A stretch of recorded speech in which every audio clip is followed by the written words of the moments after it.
the 7 habits that helped me stop obsessing over food. There was literally a point in my life where I would do everything I could to dream about food so that I could then eat during that dream and the calories wouldn't count. Safe to say I was food obsessed, but I got out of it, and here's how you can too. So today I'm switching the format a little bit, sitting down on my sofa, having a little heart-to-heart with you. And I did this format a while back. I did a video on how I lost weight, or how I lost 15 pounds. I don't remember exactly the title. I'll put it right here if you wanna watch it. And you were all pretty interested in that video. So here's me testing out the format again. Let me know what you think. And let's get right into the habits with number 1, getting into an abundance mindset. A big realization for me was how I normalized restriction without even realizing it. Basically, I saw my calories of the day as this finite number that I had to use up in the best way possible, which meant not eating a lot in the morning because that's when my willpower was highest, and saving room for dinner if I were to have a little breakdown and a little binge and go beyond my allocated calories. So basically I had a really tiny breakfast, and then I had a pretty normal lunch. Then I would come home, have a huge snack, and then back to a small dinner to kind of compensate for that huge snack. And then very often a post-dinner snack, again, because I was hungry because I didn't really had dinner. And this didn't feel like restricting to me because I was still eating quite a lot and even more than today.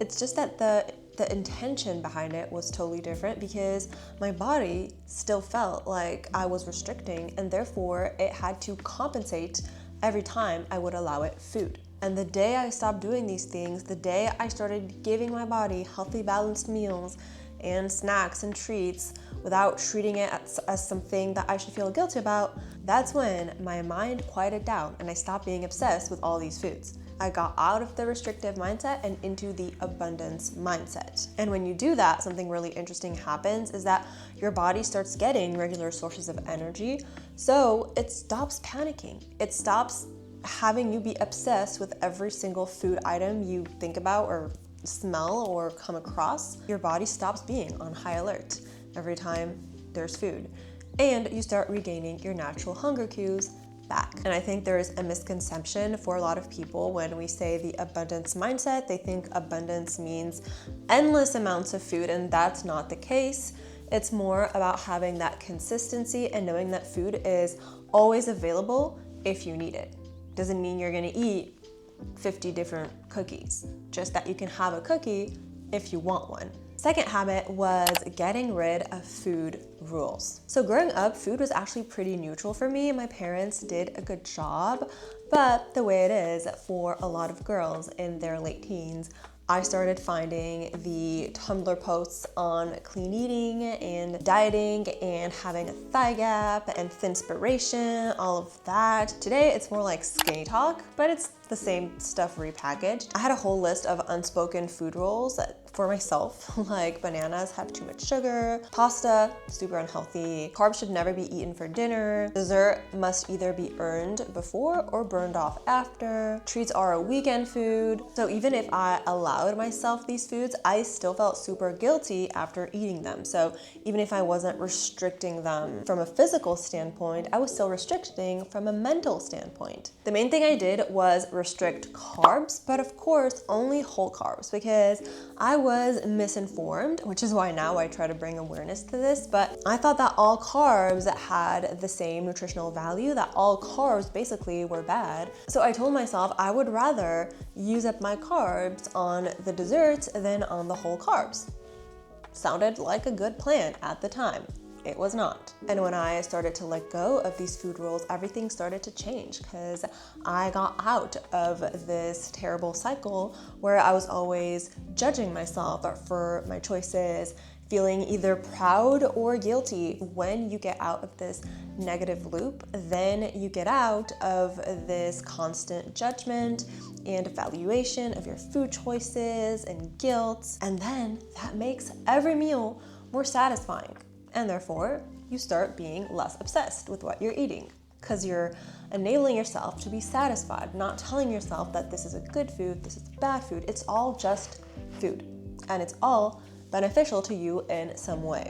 Number 3 was a really huge one for me, and one I recommend to everybody. It's kind of like the opposite way of seeing things than what diet culture tells you. It's adding instead of removing. So as I was saying earlier, since one of my main food rules was carbs, I was constantly trying to reduce my carbs as much as possible. So I had literally convinced myself that fruit was too sugary and that I couldn't eat it, because I loved fruit. I used to eat it all the time.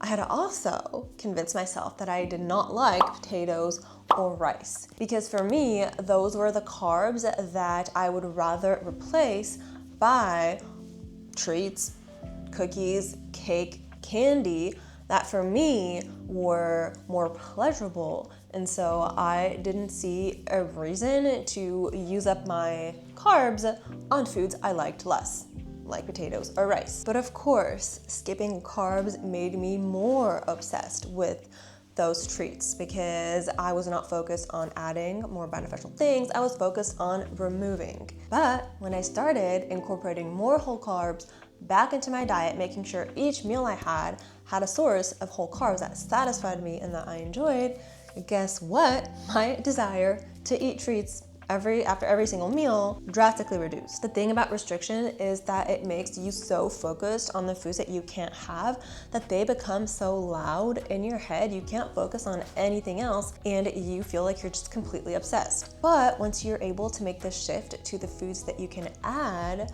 it's not going to be this restrictive mindset anymore. You're going to get into the abundance mindset we talked about earlier, and that way it's not going to be, oh, how can I reduce my cookie intake? It's going to be, let me add more whole carbs, which will naturally drive out your desire to have like 50 cookies after each meal. Number 4, real satisfaction. So there was a phase in my life where meals were one of two things. Either it was a super quick me standing up in the kitchen trying to shove down whatever I could find in under a minute, because I knew that if I let myself have more time, then I would eat more, and that was not cool. Or it was a sit down meal, good, that lasted very long, good, but it was very small amounts of actual whole foods and a bunch of treats. I felt guilty the whole time I ate the desserts, but I would keep eating to just prolong the meal so that I didn't have to go back to studying. So safe to say, neither of these options gave me satisfaction. So when I decided to go back to my roots, if you will, the French way of eating that my parents had actually taught me, I just moved away from it a little bit in college. So I started working on mindful eating more. I started taking my time when I ate, being focused on my food, listening to my body. I started to actually taste things instead of inhaling them, and I stopped feeling guilt every time I ate something. This led me to experience true meal satisfaction, which dramatically lowered the obsession I then had towards food. Habit number 5, I started building consistency. Because during these years, my eating patterns felt a little bit chaotic. It wasn't extreme, to be honest. I feel like most people around me didn't really realize that this was happening. But it was more that I could have a day where I would severely undereat and actually feel very good about myself for doing that.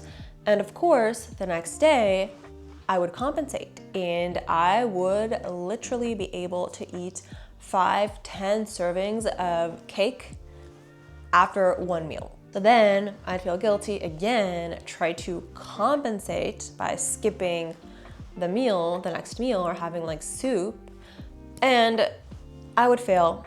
And I just tell myself, it's fine, I'll start over on Monday. And the thing was that I would alternate between restrictive moments or moments where I ate a little bit more normally, I would say, but I wasn't getting any type of pleasure eating that way because all I was thinking about was the next time I would be allowed to eat more. And so again, there, I didn't feel like I was restricting.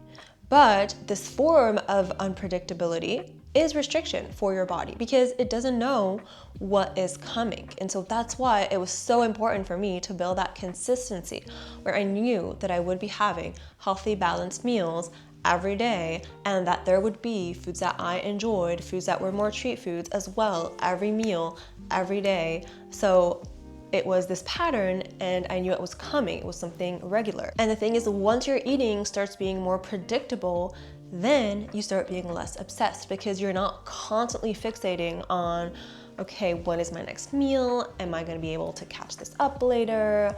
I need to eat more of this because I didn't eat anything, or I ate too much of that meal, so I'm gonna try to undereat the next meal. Habit number 6, I started trusting my body because a huge issue that I had was not listening to my body at all. I wouldn't listen to my body when I started getting hungry and it was only 11 and I was telling myself, nope, you have to push through. No snacking, wait until 1 p.m. That felt good to me, felt like I was burning fat or something. Then obviously I'd get way too hungry and then overeat at lunch, go way past fullness and blame it on my lack of willpower. And the crucial thing about this is I wanted to build more trust with my body, but I was focusing on the wrong thing. And it's probably the thing you're focusing on right now if you're having trouble. Most people are gonna focus on how to stop when they are full. That's the goal. So that's what they're gonna try to learn. However, you cannot do that if you're not first focusing on listening to your body when you're hungry. So once I understood that and once I started eating when I got hungry, then it became so much easier to listen to my body as well when it told me it was full. I would just stop eating. But if your body doesn't trust that you're gonna give it food on time, then it's normal that it's not gonna trust you to stop eating when it's full. So once I was able to let go of this fear of overeating and listen to my body when it was hungry, it was much easier for me to then listen to my fullness. Not saying it was perfect. Of course, this takes time to listen to your body again. You're gonna misread cues, you're gonna go past fullness sometimes, you're gonna be in your hunger for too long. That's okay. You just need to consistently be doing your best to build that trust. Number 7, I saved the best for last. This is the one that truly changed my whole relationship with food. I focused on emotional nourishment. For years, for me, food wasn't really a problem. It was the solution to a lot of things. I used food to take a break after class, to soothe myself if I was stressed, create a moment of joy during a boring day, to distract myself from studies I didn't enjoy, to feel comforted, to reward myself, to avoid feelings I didn't really know how to process, and probably even more things. I remember coming home every single day and spending so much time going through the cupboards and making myself a snack and eating that snack even if I was not hungry. It's just that food was the only way for me where I felt like it was okay to take a break.